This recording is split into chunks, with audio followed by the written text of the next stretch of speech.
Content warning. This video will include mentions of rape and sexual assault, but no details. That part of the cold open was for people who would care about mention of sexual assault or rape, from the extreme reaction of being triggered by that mention to just not having the spoons to deal with it today. This next part of the cold open is for trolls and misogynists and sexists. Kesha was raped by her producer, Dr. Luke. That is a statement of fact. You can choose not to believe it if you like. I do believe it. But if you come into my comments here on this video and try to argue that that didn't happen, or there isn't sufficient evidence for that, or why should we believe Kesha, I will remove your comment and then block you. On my channel, we believe the victims of sexual assault 100% of the time. And that is because most of the world does not. If you think that arguing against a sexual assault survivor's claims somehow makes you special or righteous, well, since you agree with most of the world, you're common, and you are also wrong.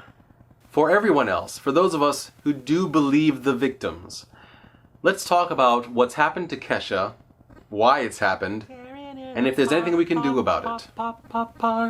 You know we're superstars, we are who we are. Hi Paul Talkers and other viewers, I am Paul Roth, this is Where Paul Talks, and today I continue to be infuriated by what is happening to Kesha. Today, Manhattan Supreme Court Justice Shirley Werner Kornreich turned down Kesha's request for a preliminary injunction so that she could create music without the involvement of her rapist, Dr. Luke. Why did the justice dismiss that request for an injunction? Presumably because Kornreich was told that Dr. Luke had invested up to $60 million in Kesha's career. That is enough to negate the fact that he raped Kesha. The justice considered that the contract with Sony was more important than Kesha's life, basically. That Kesha's experience of being sexually assaulted and abused by Dr. Luke were not important enough to negate a contract that happens to be worth a lot of money. The justice specifically said, "My instinct is to do the commercially reasonable thing." What has happened to Kesha here, just as has happened probably to most, if not all, women entertainers, is that their lives have been considered less important than money. But Paul, you might say, isn't this justice a woman? Shouldn't she understand the things that happened to women? Well, I will tell you something about the United States culture, which is comprised of at least 50% women. Most of our culture dismisses the importance of rape, thinks that it doesn't happen very often, thinks that sexual assault doesn't happen very often, and if it does happen, thinks that it's not that important. That is why I call it a rape culture. I'm not the only one. And if women make up more than half of this culture, yet most people think these things, logic dictates that many women think these things. Women are not excused from being a part of rape culture, nor are they excused from having internalized misogyny. I don't know specifically why the Manhattan Supreme Court Justice didn't believe that the damage done to Kesha was important enough to break a contract with an enormous company that makes billions of dollars. I don't know why Kesha's health is not as important as that to the Supreme Court Justice. This is not unique to Kesha in the entertainment industry. It's not unique to Kesha in the world of human beings.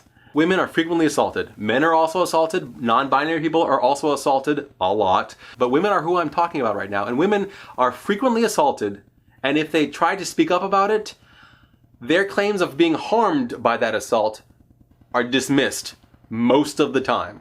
And I am not saying anything that women who have been out in the world don't know. Listen to women tell stories about their lives and find out that they all know this is happening.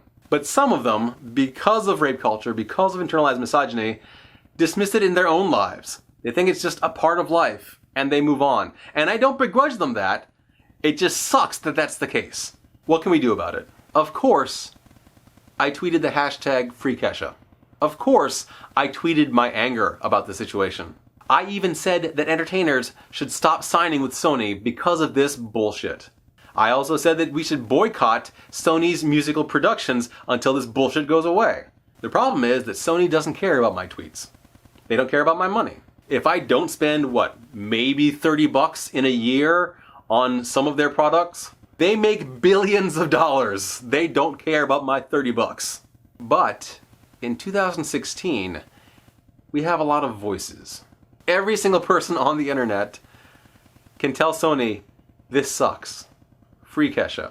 They won't pay attention to a couple hundred people. They won't even pay attention to their own entertainers who say that this is horrible and that they should free Kesha. But if 1 million of us do this, then all of a sudden, Sony might pay attention. Is it likely to happen that 1 million people will speak out to Sony and say, free Kesha? No, frankly. It's not very likely.